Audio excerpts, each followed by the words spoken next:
விழி வழியும் செவி வழியும் கம்பக்கடலை கரையை கண்ட உங்கள் அனைவருக்கும் முதற்கண் என்னுடைய வணக்கம். நல்ல வேளையாக தலைவர் என்னுடைய ராமாயணத்திற்குள் நுழையாமல் எனக்கு ஒரு வாய்ப்பினை அளித்தமைக்கு முதலில் நன்றியை தெரிவித்துக் கொள்கின்றேன். 30 ஆண்டுகளுக்கு முன்னால் இந்த கம்ப மேடையில் நான் நின்றவள். இன்று 30 ஆண்டுகளுக்கு பின் அச்சமும் பெருமிதமும் கொண்ட ஒரு நிலையில் உங்கள் முன் நான் நிற்கின்றேன். கடவுளுக்கு பல பெயர்கள் இருக்கின்றன, கண்ணன் என்றும் ராமன் என்றும். அவர்கள் இங்குதான் அவதரித்தார்கள், நம்மோடு வாழ்ந்தார்கள். அவர்களிடத்து நாம் பக்தியை செலுத்தினால் நம்முடைய வாழ்க்கையில் இருக்கின்ற துன்பங்கள் அனைத்தும் நீங்கிவிடும் என்ற அசைக்க முடியாத நம்பிக்கை மக்களுக்கு உண்டு. உண்மையும் புராணமும் கற்பனையும் பிரிக்க முடியாத கதம்பமாக போயிருக்கின்றன. அவற்றை ஆராய்ந்து பொறுக்கி எடுக்க முடியாது. என்னை பொறுத்த மட்டில் எல்லா நாமங்களும்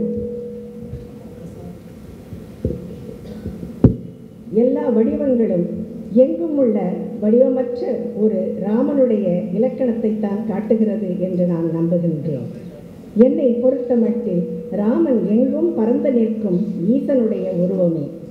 இவனுடைய நாமத்தை நம் உள்ளத்தில் எழுதி கொண்டோமேயானால் நம்முடைய கஷ்டங்கள் அனைத்தும், துயரங்கள் அனைத்தும், பாவங்கள் அனைத்தும் தீரும். பெரிய இடுக்கண் வந்த போதெல்லாம் அந்த பெயரே என்னை காப்பாற்றி வந்திருக்கிறது.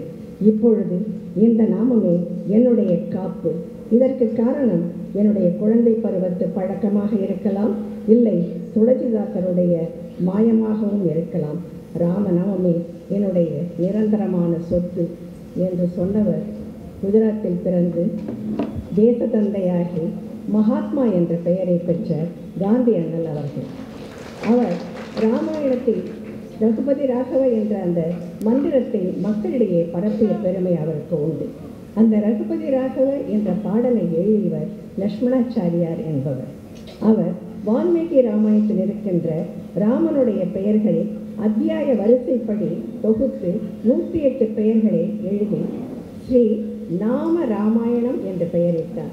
அதை மக்களிடையே கொண்டு சென்ற அண்ணல் வீடுதோறும் அதனை ஒலிக்கச் செய்தார். அதுதான் பஜனையாகவே ஒலிக்கப்படுகின்றது.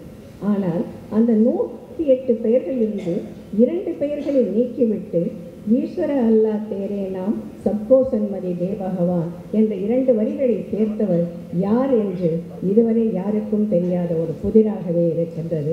ஆனாலும் அந்த பாடல் மக்கள் உள்ளத்தில் ஒலிக்கின்ற ஒன்றுதான்.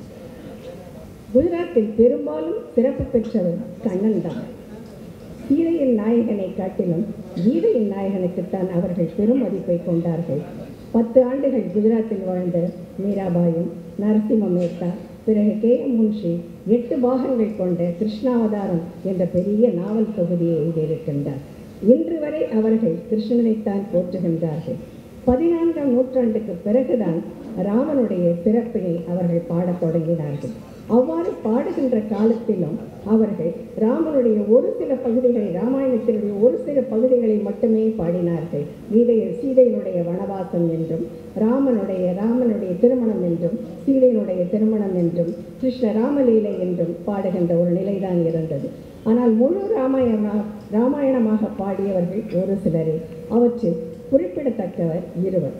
ஒருவர் பிரேமானந்த பாட் என்பவர், இன்னொருவர் கிரிதரா என்று சொல்லப்படுகிற கிரிதரதாஸ் என்பவர். இவர்கள் இருவரும் தம்முடைய ராமாயணத்தை வால்மீகி போல, கம்பனை போல எழுதி பரப்பவில்லை. அவர்கள் பாடலின் மூலமாக மக்களுக்கிடையே மக்கள் தொண்டனாக தெரிந்து தம்முடைய ராமாயணத்தை பரப்பி பெருமை சேர்த்தவர்கள். அதில் பிரேமானந்த் என்பவர் ஒரு சிறப்பான முறையினை கையாளுகின்றார். நாம் இப்பொழுது சொல்லுகின்ற கடம் என்ற வாத்தியம் இருக்கிறது இல்லையா, அதுபோன்ற ஒரு வாத்தியத்தை வைத்துக்கொண்டு செம்பினாலோ அல்லது மணினாலோ செய்த வாத்தியத்தில் இரும்பினாலோ அல்லது வெள்ளியினாலோ ஆன மோதிரங்களை அணிந்து கொண்டு அதனை தட்டி ஓசையினை எழுப்பி ராமாயணத்தை மக்களிடையே பரப்பினார். அதை அக்ஞான ராமாயணம் என்று கூறுகின்ற ஒரு வழக்கம் உண்டு. அவ்வாறு அவர் பாடுகின்ற காலத்து பக்கவாத்தியமாக மேளம், தபலா, ஹார்மோனியம் என்ற இவற்றை வைத்து கொண்டு பாடினார். அதற்கு அந்த கலைக்கு ஒரு தனி பெயரே உண்டு, மான் கலா என்பது. மான் என்றால் குடம். குடத்தில் சிறப்பினை எடுத்துக்காட்டுகின்ற ஒரு கலை என்ற பெயரை பெறுகின்றது. அதனால் அவருக்கு மான்பாட் என்ற பெயரே நிலைத்து விட்டது. எப்படி சுப்பு ஆறுமுகத்து வில்லுப்பாட்டு என்று சொன்னாலே நமக்கு நினைவு வருபவர் சுப்பு ஆறுமுகம்தான். அதுபோல இவர் அந்த கடவாத்தியத்தை வாசித்து பரப்பிய காரணத்தினால் அவருக்கு மான்பாட் என்ற பெயர் வந்தது. இதை விட்டுவிட்டு இனி நாம் என்னுடைய தலைப்புக்குள் நுழையலாம்.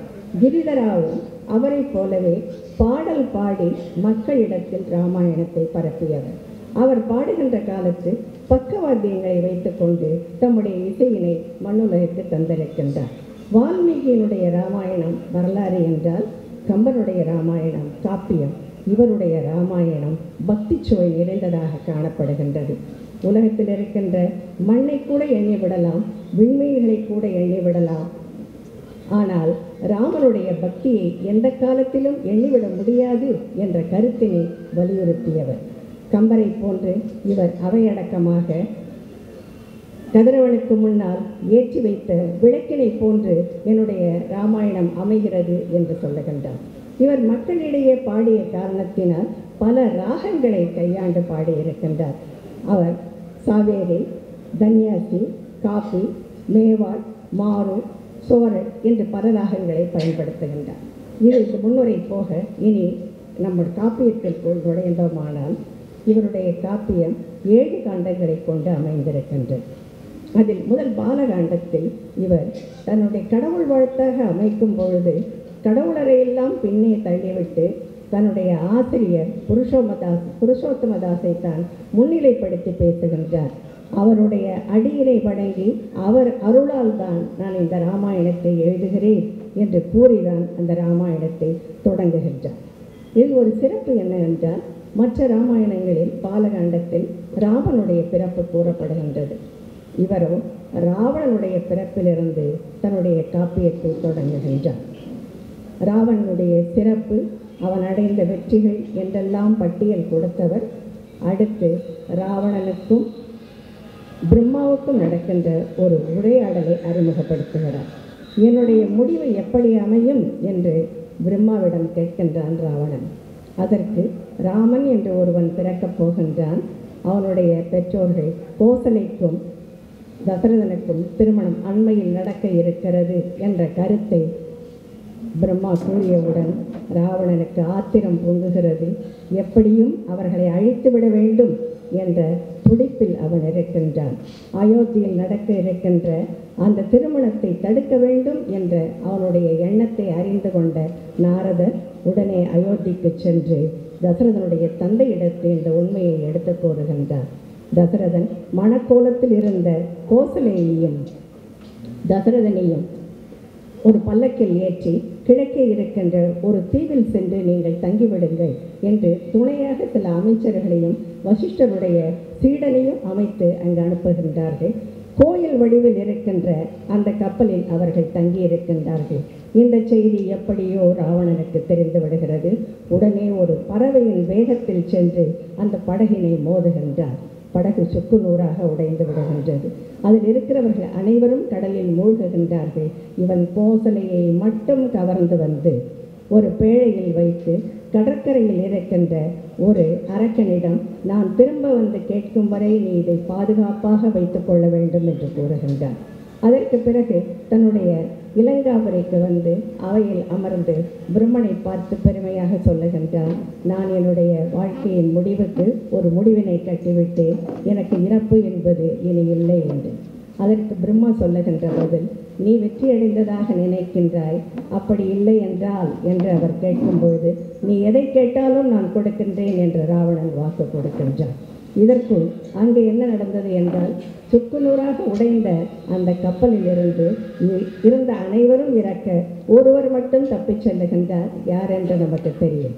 தசரதன் அங்கு இருக்கின்ற ஒரு மரத்துண்டினை பற்றி கொண்டு நீந்தி கரையை அடைகின்றார். கரையில் ஒரு பேழை காணப்படுகிறது. பேழையினை திறந்து பார்க்கின்றார். பேழைக்குள் யார் இருக்கின்றார்? கோசலை இருக்கின்றார். மனமகிழ்ச்சி அடைகின்ற அந்த நேரத்தில் நாரதர் அங்கு வருகின்றார். வந்து இருவருக்கும் கந்தர்வ முறையில் திருமணத்தை நடத்தி வைத்து திரும்ப அவர்களை பேழைக்குள் வைத்து அந்த பேழையை மூடிவிடுகின்றார். இங்கு அயோத்தியில் பிரம்மாவிடம் பேசிக்கொண்டிருந்த ராவணன் தான் வெற்றியடைந்ததை நிரூபிக்க வேண்டும் என்பதற்காக அந்த பேழையினை கொண்டு வரச் செய்கின்றான். கொண்டு வந்து அதை திறந்தவுடன் அதில் மணக்கோலத்தில் இருந்த கோசலையையும் தசரதனையும் பார்த்து அதிர்ச்சி அடைந்து தன் வாளினை கொண்டு வெட்ட போகின்றான். அப்பொழுது பிரம்மா கேட்கின்ற ஒரே, எனக்கு கொடுத்த வாக்கினை காப்பாற்ற வேண்டும் என்று. அதை பற்றியெல்லாம் ராவணனுக்கு சிந்தை எழவில்லை. அப்பொழுதுதான் அரசவைக்குள் நுழைகின்றாள் மண்டோதரி. நுழைந்தவள், கொடுத்த வாக்கை காப்பாற்ற வேண்டியது உன்னுடைய கடமை. அதனை முடித்த பிறகுதான் நீ எதை வேண்டுமானாலும் செய்யலாம். பிறந்தவர்கள் இறப்பது உலகியல். எவ்வளவு பெரிய சக்கரவர்த்தியாக இருந்தாலும் அவனுக்கு முடிவு என்பது ஒரு நாள் வந்தே தீரும். கொலையுண்டு இறப்பான் அல்லது இயற்கையாக இறப்பான். ஆனால் நீ இப்பொழுது நிச்சயமாக யாரை விட்டுவிட வேண்டும்? இவர்களை விட்டுவிட வேண்டும் என்று கூறுகின்றார். அதனை கேட்டவுடன் ராவணன் அவளுடைய பேச்சை கேட்டு பேழையினை மூடி அயோத்திக்கு அனுப்பிவிடுகின்றார். இந்த காட்சிகளை ஆசிரியர் காட்டுகின்ற ஒன்று. முதலில் இலங்கை, அயோத்தி, பிறகு கடல், பிறகு திரும்பவும் கடற்கரை, இலங்கை, அயோத்தி என மாறி மாறி காட்டி மக்களுடைய உள்ளத்தில் அந்த காட்சியை பதிய வைக்கின்ற பொழுது அவர் ஒரு சிறந்த ஆசிரியராக இருக்க வேண்டும் என்பது என்னுடைய கணிப்பு. ஆசிரியர் என்பவர் கேட்போருடைய உள்ளத்தில் கருத்துக்களை பதிய செய்கின்ற ஆற்றல் படைத்தவராக இருக்க வேண்டும். அந்த ஆற்றல் இவருக்கு இருந்திருக்கின்றது. இந்த முதல் முறையாக மண்டோதரியினுடைய சொல்லை ஏற்றுக்கொண்டவன் ராவணன். அதற்கு பிறகு மண்டோதரி எதை சொன்னாலும் அவன் கேட்கவில்லை. கற்பின் கனலி, அவளை நீ வைத்துக் கொள்ளக்கூடாது, ராமனிடம் அனுப்பிவிடு, உனக்காக நான் ராமனிடம் தூது செல்லுகின்றேன், உனக்கு அடைக்கலம் கொடுப்பான் என்று பல வகையில் கெஞ்சுகின்றாள். ஆனால் ராவணன் எதற்குமே உடன்படவில்லை. பிறகு ஒரு முறை சீதையை கண்டு வந்த அவன் புலம்பிக் கொண்டு வருகின்றான், தனக்கு அவள் அடிபணியவில்லை என்று. அந்த நேரத்திலும் மண்டோதரி அறிவுரை கூறுகின்றாள். அப்பொழுது ராவணன் அவளிடத்தில் கேட்பது, எனக்காக நீ சீதையிடம் தூது செல்ல வேண்டும் என்று. மண்டோதரி அதற்கு உடன்படுகின்றாள். இங்குதான் சற்று ஐயம் ஏற்படுகிறது. மண்டோதரியா சீதையிடம் ராவணனுக்காக தூது செல்லுகின்றாள் என்று ஆசிரியர் அப்படித்தான் கூறுகின்றார். சென்ற மண்டோதரி சீதையிடத்து பல கருத்துக்களை கூறுகின்றார். எங்கும் நிறைந்திருக்கின்றவன் ராமன் என்பதற்கு சில உதாரணங்களை காட்டுகின்றார். தண்ணீர் எங்கும் நிறைந்திருக்கிறது, அலைகள் பலவாக இருக்கின்றது. வானம் ஒன்றுதான், ஆனால் சூழ் கொண்ட நிலையின் காரணமாக மேகங்கள் பலவாக இருக்கின்றன. மாலை ஒன்றுதான், முத்துக்கள் பலவாக இருக்கின்றன. மண் ஒன்றுதான், அதனை வணைகின்ற குயவனுடைய தன்மைக்கு ஏற்ப பாத்திரங்கள் வடிவு பெறுகின்றன. ஓம்காரம் என்ற மந்திரம் ஒன்றுதான், அதில் அடங்கி இருக்கின்ற உயிரெழுத்துக்கள் பல. கதிரவன் ஒருவன்தான், கதிர்கள் பல. மரம் ஒன்றுதான், கிளைகள் பல, கனிகள் பல என்று பல ஓமைகளை எல்லாம் காட்டி சீதையினுடைய உள்ளத்தை மாற்ற அவள் முற்படுகின்றாள். ஆனால் அந்த இடத்தில் தோல்வி அடைந்த அவள் சீதையிடத்தில் சில பாடங்களை கற்றுக்கொண்டு திரும்ப ராவனிடத்து வந்து நீ சீதையை விட்டுவிடு என்று கெஞ்சுகின்றாள். ஆனால் அந்த நிலையிலும் ராவணன் அவளுடைய கூற்றுக்கு இடம் கொடுக்கவில்லை. அவன் ஒரே ஒரு முறைதான் அவளுடைய சொல்லுக்கு செவி சாய்த்தான். அந்த செவி சாய்த்த காரணத்தினாலேயே ராமனால் அவனுக்கு அழிவு ஏற்படுகின்றது. அந்த நிலையில் இறந்த பிறகு முன்னால் அவர் கூறியது போல மண்டோதரி ராவணனுடைய அந்த உடலின் மீது விழுந்து இறந்து விடுகின்றார். ஆனால் கம்பனுடைய ராமர் கம்பன் அவ்வாறு தான் காட்டுகின்றார். ஆனால் இவர் அவ்வாறு காட்டவில்லை. மண்டோதரி புலம்புகின்றாள், நான் சொன்னதை நீ கேட்கவில்லை. உன்னை ஒத்த வீரமும் ஆற்றலும் படைத்தவர்கள் இனி யாரும் பிறக்கப் போவதில்லை. இப்படி உன்னுடைய தலைகள் தரையில் உருள கிடக்கின்றாயே என்று அவள் அழுது புலம்புகின்ற அந்த நேரத்தில் ராமன் அங்கு வருகின்றார். வந்து மண்டோதரிக்கு சில அறிவுரைகளை கூறுகின்றார். உடல் ஐம்புலன்களா ஆகியிருக்கின்ற இந்த உடல் அழியக்கூடிய ஒன்று. அதற்காக அழுது கொண்டிருப்பதில் பயனில்லை. அழியாத ஆன்மாவை பற்றித்தான் நாம் சிந்திக்க வேண்டும். எனவே நீ அழுவதை நிறுத்தி ராவணனுக்கு உரிய இறுதிக் கடன்களை கழித்துவிட்டு வீடனை மணந்து கொண்டு திரும்பவும் இலங்காபுரிக்கு அரசியாக இருக்க வேண்டும் என்று வேண்டுகின்றார். மண்டோதரியும் அதை செவிமடுத்து அதற்கு ஏற்ப இலங்கைக்கு சென்று தீக்குடித்து வீடனையை மணந்து கொண்டாள் என்று அமைக்கின்றார். இது எந்த ராமாயணத்திலும் இருப்பதாக எனக்கு தெரியவில்லை. இவர் தனக்கு துணையாக ஏற்றுக்கொண்ட ராமாயணங்கள் 2 என்று வலியுறுத்தி கூறுகின்றார். ஒன்று வால்மீகி ராமாயணம், அடுத்தது அனுமன் நாடகம் என்று அனுமனால் எழுதப்பட்டது. அதில் இந்த கருத்து இருந்திருக்கலாமோ என்னவோ தெரியவில்லை. ஆனால் இந்த ஆசிரியர் தான் சில இடங்களில் கருத்துக்களை எடுக்கும்பொழுது எங்கிருந்து எடுத்தேன் என்பதனை வலியுறுத்தி கூறுகின்ற ஒரு பண்பு உடையவர். இங்கு அதனை அவர் கூறாமல் செல்லுகின்றார். ஏனென்று தெரியல, முன்னாலேயே சுட்டி காட்டிய காரணத்தினால் இது அனுமன் நாடகத்திலிருந்து எடுத்துக்கொள்ளப்பட்டது என்ற ஒரு முடிவுக்கு நாம் வருகின்ற ஒரு நிலையை அடைகின்றோம். இந்த இடத்தில் மண்டோதரியை பற்றி ஒரு ஐயம் எழுகின்றது. அவளை பற்றி ஒரு உயர்ந்த எண்ணம் தான் நம்முடைய உள்ளத்தில் இருக்கிறது. சீதையிடத்தில் தூது செல்ல வேண்டிய அவசியம் அவளுக்கு இருக்கிறதா? இல்லை என்றால் ராமன் சொன்ன அந்த கூற்றை ஏற்றுக்கொண்டு வீடனனை மனமுடிந்து வாழுகின்ற ஒரு வாழ்க்கை அவளுக்கு தேவையா என்ற வினாக்கள் எழுகின்றன. இதை பற்றிய ஆராய்ச்சியில் நாம் இறங்கினால் இங்கு காலம் கடந்துவிடும். அதனை விடுத்து மேற்செல்ல விரும்புகின்றேன். இதுவும் ஆசிரியர் இலக்கணங்களில் ஒன்று எஸ்கேபிசம் என்பது. அந்த முறைப்படி அதை விட்டுவிட்டு தொடர்ந்து நாம் பார்க்கலாம். கம்பர் மிகச்சிறப்பாக அமைத்திருக்கின்ற ஒன்று, அவருடைய சிறப்பினை எடுத்து காட்டுகின்ற ஒன்று எது என்றால், அவர் அமைத்த ஆழ்வார் பாடல்களில் கொண்ட அந்த பக்தியின் காரணமாக அமைத்த இரணியன் வதைப்படலம் வேறு எந்த ராமாயணத்திலும் இல்லாத ஒன்று. அதை ஒத்த நிலையில் இவருடைய இந்திரஜித் சுலோச்சனாவினுடைய வாழ்க்கையை இவர் ராமாயணத்தில் நாம் பார்க்கின்றோம். இந்திரஜித் இறந்து படுகின்ற காலத்து ஏற்படுகின்ற நிலை ஒவ்வொருவரும் ஒவ்வொரு விதமாக கூறுகின்றார்கள். இந்திரஜித் இறந்தவுடன், எனக்கு இறுதிக்கடன் செய்ய வேண்டிய நீ இறந்து கிடைக்கிறாயே, உனக்கு நான் இறுதிக்கடன் செய்ய வேண்டிய நிலைக்கு ஒரு மாற்றத்தை நீ ஏற்படுத்தி விட்டாயே என்று வால்மீகியினுடைய ராவணன் புலம்புகின்றான். கம்பனில் இருக்கின்ற ராவணனோ அவனுடைய உடலை தேடிக்கொண்டு யுத்த களத்திற்கு செல்லுகின்றான். சென்ற அவனுக்கு முதலில் இந்திரஜித்தினுடைய கை கிடைக்கின்றது, அதற்கு பிறகு கால்கள் கிடைக்கின்றன, அதற்கு பிறகு உடல் கிடைக்கின்றது. ஆனால் சிரம், தலை அவனுக்கு கிடைக்கவில்லை. ஏனென்றால் கொய்த உடனேயே அந்த தலையை எடுத்து சென்று ராமனுடைய காலடியில் சேர்த்து விட்டான் அங்கதன். அதனால் வெறும் உடலை மட்டும் எடுத்துக்கொண்டு தன்னுடைய இலங்கைக்கு மீண்ட அவன் இறுதிக்கடன் செய்ய முடியாத காரணத்தினால் அதை தோணி தைலத்தில் வைத்துவிட்டு இறுதிக்கடன் செய்ய முடியாத ஒரு நிலையில் இருக்கின்றார். இது கம்பனுடைய நிலை. ஆனால் இவர் காட்டுகின்ற பொழுது வெட்டுண்ட இந்திரஜித்தின் கை அவனுடைய மனைவி சுலோச்சனனுடைய முற்றத்தில் வந்து விழுகின்றது. அந்த மாளிகையின் முற்றத்தில் வந்து விழுகின்றது. அதை தேடிக்கொண்டு அவள் செல்லும் பொழுது பக்கத்தில் ஒரு கடிதமும் இருக்கின்றது. அந்த கடிதத்தில் என்னுடைய தலை ராமன் காலடியில் இருக்கின்றது, அங்கு சென்று நீ அதை பெற்றுக்கொள் என்று இருக்கின்றது. அந்த கடிதத்தோடும் கையையும் எடுத்துக்கொண்டு மண்டோதரியை அணுகுகின்றாள் சுலோச்சனா.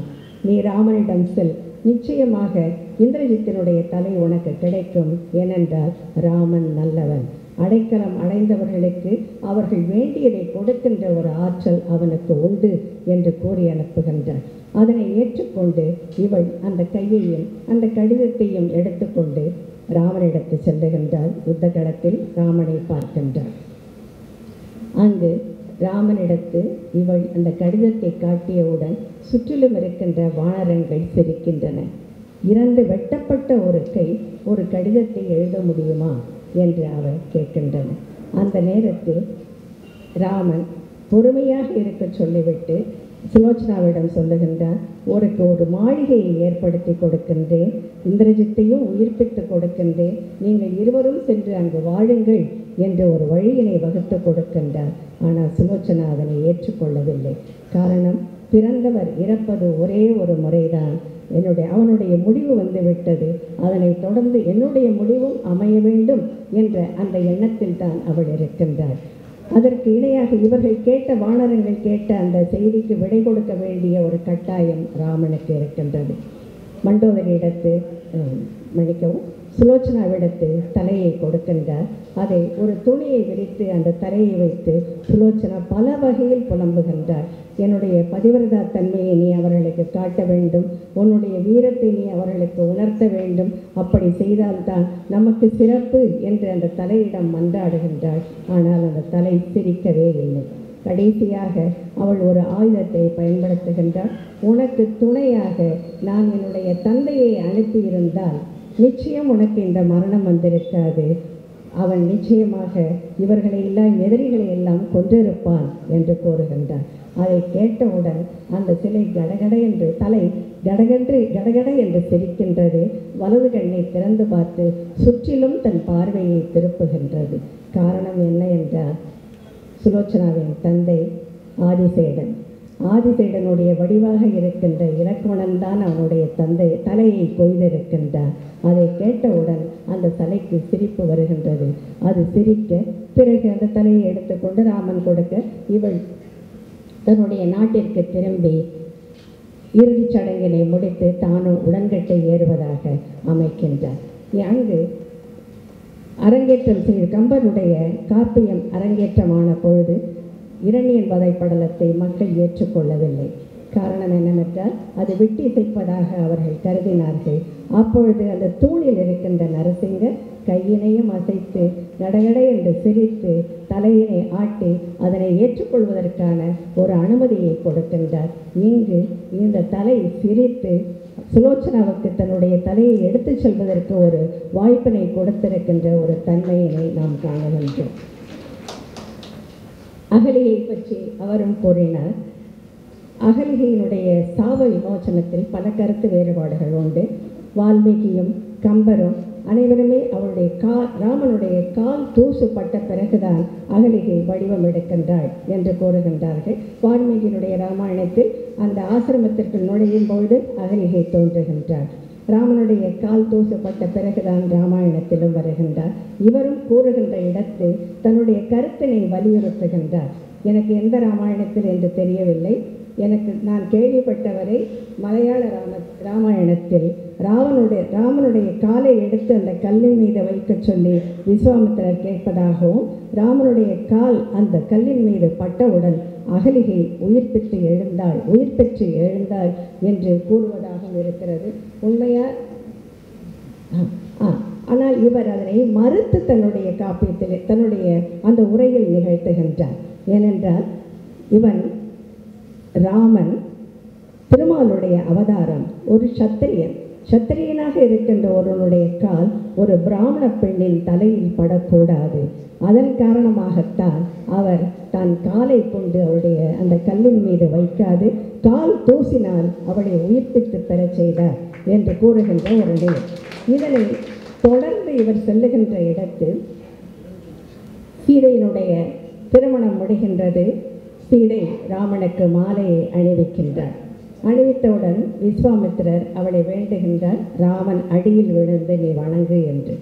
சீதைக்கு ஒரு பெரும் தயக்கம். ஏனென்றால் கை நிறைய மோதிரங்களை அணிந்திருக்கின்றார். அதில் எல்லாம் கற்கள் பதிந்திருக்கின்றன. தான் அவனுடைய காலடியில் விழுந்தால் அந்த கால் தூசுப்பட்டு அவையெல்லாம் என்னவாக மாறிவிடும்? பெண்களாக மாறிவிட்டால் தான் எத்தனை மனைவியரோடு வாழ வேண்டிய ஒரு அவலநிலை தனக்கு வந்துவிடுமோ என்ற அச்சத்தினால் அந்த மோதிரங்களையா எடுத்து விட்ட பிறகு அவனுடைய காலடியில் விழுந்து வணங்குவதாக இவர் காட்டுகின்றார். இதனை தொடர்ந்து அவர் எடுத்து செல்லுகின்ற ஒரு நிலை குகனை பார்க்கின்ற இடத்தில். குகன் கம்பனுடைய குகனுக்கு ஈடு இணையே கிடையாது.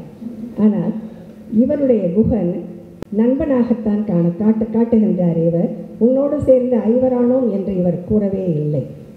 குகனிடத்து கங்கையை கடப்பதற்கு தனக்கு தோணி வேண்டும் என்று கேட்கின்ற இடத்து வீட்டுக்குள்ளிருந்து ஒரு குரல் குகனை அழைக்கின்றது.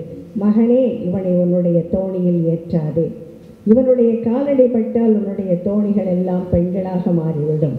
அதனால் உன்னுடைய பிழைப்பே கெட்டுவிடும். அதனை செய்யாதே என்று அந்த தாய் அறிவுறுத்துகின்றார்.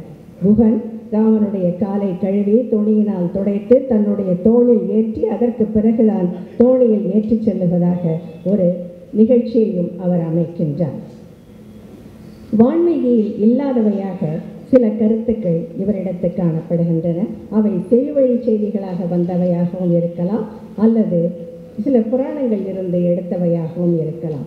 இலக்குமுடன் கிழித்த கோடு என்பது கம்பராமாயணத்திலும் இல்லை, வால்மீகி ராமாயணத்திலும் இல்லை. அதை இவர் மிக விரிவாக எழுதுகின்றார்.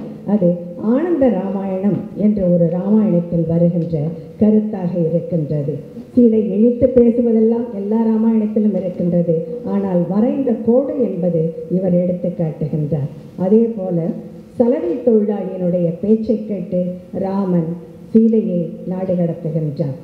அதனை இவர் எழுதுகின்றார். வால்மீகியிலும் இல்லாத ஒன்று, கம்பனிலும் இல்லாத ஒன்று, அதை பத்ம புராணத்திலிருந்து எடுத்தேன் என்று இவர் தெளிவாக எடுத்து காட்டுகின்றார். அதே போன்றுதான் இந்திரஜித்தினுடைய நிலையினை எடுத்து காட்டுகின்ற பொழுதும் அக்னி புராணத்திலிருந்து தான் எடுத்தேன் என்று கூறுகின்றார். ஒரு ஆசிரியர் எந்த ஒரு கருத்தையும் சொல்வதாக இருந்தால் தன் சொந்த கருத்தை தவிர பிறரிடமிருந்து ஏதாவது கருத்தை கடன் வாங்கினால் அதை குறிப்பிட்டுத்தான் எழுதல் வேண்டும். அதை குறிக்காது தன்னுடைய கருத்தாக எழுதினால் அதனுடைய விளைவு என்ன என்பதனை பிற்காலம் அவர்களுக்கு காட்டிவிடுகின்ற ஒரு நிலையை நாம் காணுகின்றோம். ஆசிரியர் என்றும் உண்மையாக இருக்க வேண்டும் என்பதற்கு இது ஒரு எடுத்துக்காட்டாக அமைகின்றது. குகனோடு சேர்ந்து ஐவரானோம் என்று கம்பன் தன்னுடைய ராமனுக்கு கூறுகின்றார். ஆனால் இவர் வீடனனோடு சேர்ந்து ஐவரானோம் என்று கூறுகின்றார். அடைக்கலமாக வந்து சேருகின்றான் வீடனன். அவ்வாறு வந்த வீடனனை இவர் அரவணைத்து அருகில் இருக்கின்ற வானரங்களை எல்லாம் அழைத்து, நீங்கள் இங்கு ஒரு இலங்காபுரியை அமைத்து காட்ட வேண்டும், ஒரு மாளிகை இந்த மணலை கொண்டு உருவாக்க வேண்டும் என்று கூறுகின்றார்கள். அவர்கள் அதுபோல செய்து காட்டியவுடன் வீடனனுக்கு பட்டாபிஷேகம் செய்து முடிக்கின்றார். உடனே வானரங்களுக்கு ஒரு ஐயம். ஒரு கால் மனம் திருந்தி ராவணன் சீதையை கொண்டு வந்து உன்னிடம் விட்டுவிட்டால் நீ என்ன செய்வாய் என்ற கேள்வியினை கேட்கின்றார்கள். சற்றும் தயக்கமில்லாமல் ராமன் என்னுடைய அவளுக்கு அயோத்தியை கொடுத்து பட்டாபிஷேகத்தை முடித்து விடுவேன் என்று கூறுகின்ற ஒரு நிலையையும் காணுகின்றோம். இவ்வாறு பல புதிய கருத்துக்களை தன்னிடத்துக் கொண்டு இவர் தன் ராமாயணத்தை அமைத்திருக்கின்றார். மக்களிடையே பாடிய காரணத்தினால் இவர் சொற்களில் விளையாடவில்லை, அணி அலங்காரத்தில் ஈடுபடவில்லை, வர்ணனைகளுக்கும் முக்கிய இடத்தை கொடுக்கவில்லை. இவர் அணியாக பயன்படுத்தியது உவமை அணிகளைத்தான் மிகுதியாக பயன்படுத்துகின்றார். எந்த இடத்திலும் பக்தி சுவை நிறைந்ததாகவே காட்டுகின்றார். கிட்கண்டையில் மழைக்காலம் தொடங்குகின்ற நேரத்தில் வறண்டை மிக பெருமையாக அமைக்கின்ற ஒரு இடம் அது. ஆனால் அங்கு தவளைகள் எழுப்புகின்ற ஒலி எப்படி இருக்கிறது என்றால் வேத விற்பனர்களெல்லாம் சேர்ந்து வேதம் ஓதுவது போல இருக்கிறது என்று தன்னுடைய பக்தியைத்தான் அந்த இடத்தில் வெளிப்படுத்துகின்றார். இந்த ஆசிரியரிடத்து இருக்கின்ற ஒரு சிறப்பு என்ன என்றால் தன்னுடைய ஆசிரியரை எல்லா இடங்களிலும் புகழ்ந்து செல்லுகின்றார். நூலினுடைய தொடக்கத்தில் மட்டுமல்ல, ஒவ்வொரு காண்டத்தின் தொடக்கத்திலும் அவருடைய புகழ்பாடி அவரை வணங்கிய பிறகுதான் தன்னுடைய அந்த காண்டத்தை ஆரம்பிக்கின்ற ஒரு தன்மையினை இவரிடத்தை நாம் காணுகின்றோம். இந்த இடத்து கம்பனுடைய நினைவு நிச்சயமாக வரும். 1000 பாடல்களுக்கு ஒரு முறைதான் உன்னை ஆதரித்த வள்ளலை பாட வேண்டும் என்று அவையோர் கூற 100 பாடலில் இருந்த அந்த சிறப்பினை நீக்கி 1000 பாடல்களுக்கு ஒரு முறை அவரை தலைவராக்கிய ஒரு தன்மையினை நாம் காணுகின்றோம். அதுபோல அன்றி இவர் எங்கெங்கெல்லாம் வாய்ப்பு கிடைக்கிறதோ அங்கெல்லாம் தன்னுடைய ஆசிரியரை புகழ்ந்து செல்லுகின்ற ஒரு முறையை காணுகின்றோம். அதனை அடுத்து இவரிடத்து இடைச்செருகள் இல்லை என்ற ஆசிரியர் தலைவர் அவர்கள் கூறினார்கள். இடைச்செருகள் வருவதற்கு வாய்ப்பே கிடையாது. ஏனென்றால் ஒவ்வொரு காண்டத்தின் முடிவிலும் இத்தனை அத்தியாயங்கள் இருக்கின்றன, இத்தனை பாடல்களை நான் பாடியிருக்கிறேன் என்று இவரே தொகுத்து கூறுகின்ற ஒரு முறையை இவரிடத்து காணுகின்றோம். ஆசிரியருடைய இலக்கணத்தை இவரிடத்து திரும்பவும் காணுவது எப்போது என்றால் ஒரு நிகழ்ச்சியை சொல்லும் பொழுது முன்னால் தான் கூறிய கருத்துக்களை எல்லாம் தொகுத்து கூறி இனி நான் அடுத்ததாக இதை கூறப்போகிறேன் என்று அடுத்து வருகின்ற அந்த தலைப்புக்கு ஒரு அச்சாரத்தை வைத்து செல்லுகின்ற ஒரு தன்மை. இதை அவருடைய நூலின் இறுதி காண்டத்தில் உத்தரகாண்டத்தின் இறுதியில் அமைத்திருக்கின்ற அந்த முடிவுரையில் நாம் தெளிவாக காணுகின்றோம். அதை பார்த்து என்னுடைய உரையினை முடித்துக் கொள்ளுகின்றேன். ராமனின் கதை அமிர்தம் போன்றது, கற்பக விருட்சம் போன்றது. நான் அமைத்திருக்கின்ற 7 காண்டங்கள் அதனுடைய கிளைகள், அத்தியாயங்கள் சிறு கிளைகள், வரும் மாந்தர்கள் இலைகள், வார்த்தைகள் மலர்கள், பொருள் அதனிடத்து இருக்கின்ற கனிகள், 9 வகை எண்ணங்கள் ஒன்பான் சுவைகளாக அமைந்திருக்கின்றன. இதனை சுவைப்போர் உயர்வடைந்து இறைவனோடு இரண்டர கலக்கின்ற ஒரு நிலையினை அடைவார்கள்.